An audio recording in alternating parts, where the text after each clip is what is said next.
Hey guys, and welcome to this week's YouTube video where I'm going to be telling you all the top tips to stay on top of your work schedule. Now, if you don't know who I am already, my name is Gaya and I'm currently a final year medical student at the University of Leicester, and I understand that being at university, it can be quite difficult with the fast-paced environment to kind of keep on top of your schedule. So I thought it'd be great to give you some tips and a bit of life advice about what I have found useful during my time at university. So tip number one is essentially that you need to eliminate any form of distraction, whether that could be TikTok, Instagram, YouTube Shorts, WhatsApp, Facebook videos, whatever it is, you need to get rid of that. Either you delete the app off your phone or you get rid of that phone completely from your environment. This is because social media is obviously an ever-growing part of our life these days, and I think it can definitely be a big distraction, so it's something you need to get rid of ASAP. So what I like to do is essentially I like to keep my phone either on the other side of a room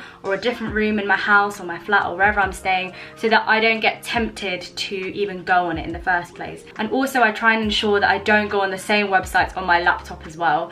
You can get some kind of extensions to kind of stop you from going on these websites, and I can link a few below for you if you need that as well. And one other way that you can use to eliminate any form of distraction is by using an app called the Forest app. Now, this isn't something that I personally use, but I've seen a lot of educational YouTubers and Instagrammers and TikTokers explain how this is quite beneficial to them, because essentially it's a timer which you can set to either 25 minutes of work or 30 minutes or 50 minutes. That timer will go down, and as the timer goes down, there's a small forest that's kind of essentially growing, and it's a good way to ensure that you're focused on your work and you're not distracted in any form. Tip number two. So my second tip is essentially I want you to make sure that you set goals that are realistic to you. So for example, try and think of things that you think are non-negotiable tasks that you need to do each day, and this could vary from day to day. For example, right now I am currently packing to go on my medical school elective. Now, this is a very big task, and that's been my main priority of the day,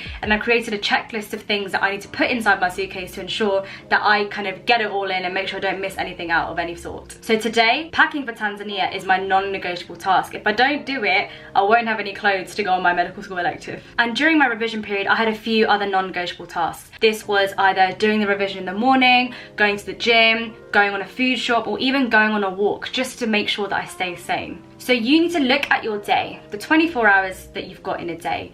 8 to 9 hours could be for sleeping, and then you've got, let's say 24 take away 8, you've got 15 hours to play with. I can't even do maths. And you've got 15 hours to play with where you could be working, you could be eating, and you could be relaxing. So try and figure out what tasks you can do at different points of the day and set realistic time frames for you to complete those tasks in. Because if you give yourself 1 hour to write 1,000 words for a dissertation, I think that's pretty unrealistic. My key point is be realistic with your goals, and it ensures that you do achieve them. Tip number three. This tip is all about planning, and planning kind of depends on how you work as a person, how you like to visualize what your goals are for the day and how you want to get them done. Lots of people plan in different ways. When I was doing my GCSEs and my A-levels, I found that I was planning using my diary that I was given at school, or I would have like a big A4 piece of paper where I would write down all the calendar dates of the year and kind of give myself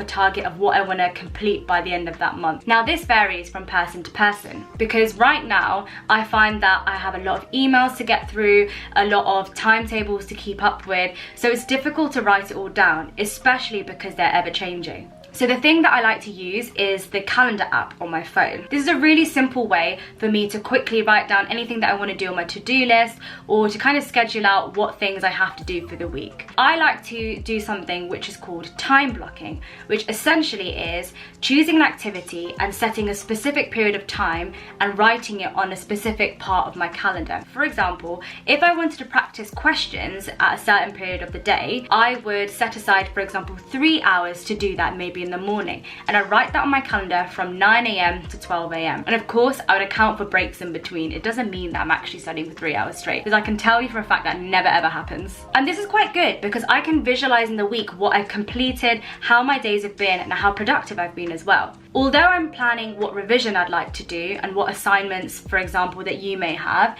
I also plan my social activities. So this could be going for a hot girl walk in the park, or it could be going for dinner with my friends, or it could be going to the gym. Now, I can confirm that my gym routine was a bit messy during the exam period, but we don't need to talk about that right now. I think the beneficial thing about planning on my phone is I can easily shift and switch and change my plans for the day and even for the week.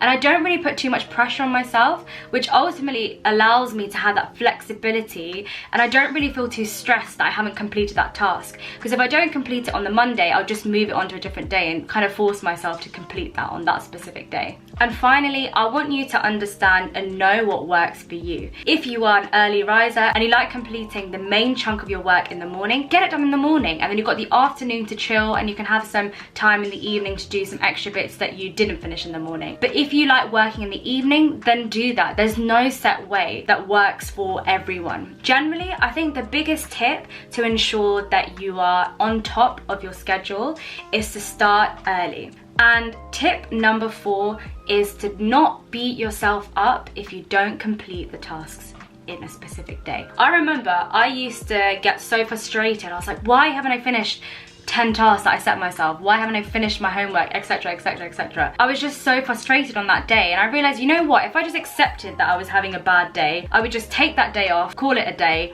and the next day it would almost fuel me to do better because I knew I didn't do as much work the day before. So I think this is such a learning curve, like actually accepting how much you can work in one day. Because remember, not everybody works the same. You get some uni students who can cram, who can procrastinate and do everything at the end, but there are others who like to start early, and that's what I've learned throughout being at university. Lastminute.com does not work for me at all. I hope that's a really quick video to kind of get you to understand different ways in which you can plan your time and almost have a very balanced life, because when you get into the working world, you're going to be working long hours and you might be staying behind as well. But the important thing is to know how you can learn how to wind down, how to take a break as well. And that's such an important part of being at university, and some really good transferable skills that you can take into your future careers. Once again, if you've got any questions or anything that you're worried about, feel free to comment them down below, and I'm more than happy to answer any questions or any queries that you might have. So I hope you all have a lovely rest of day and that you've learned something new, and I'll see you in the next video.